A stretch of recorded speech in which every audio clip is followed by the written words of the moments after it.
Hi guys, Sarah K here, and welcome to my channel, Sarah K Travels. If you're new, thanks for dropping by. Hit that lovely red subscribe button. You'd be glad that you did. So as you can see, you guys, this is another big island adventure. This was during our honeymoon trip in 2018, and this is the Kalapana Cultural Tours. And we did the 5-mile lava hike. It's 5 miles round trip. You hike through the volcanic rock until you get to the actual molten live lava that is actually flowing. So worth it. This is a must-do on the island of the Big Island. So put this on your to-do list. So if you want to see how it turned out, let's go.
was it. I hope you enjoyed it. I hope it was informative.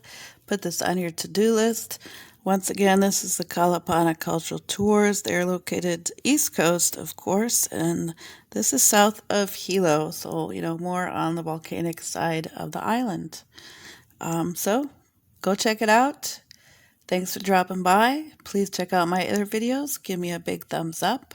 I have a lot more of Hawaiian vacation videos coming up and others. So, all right, guys, thanks for dropping by and peace out and safe travels.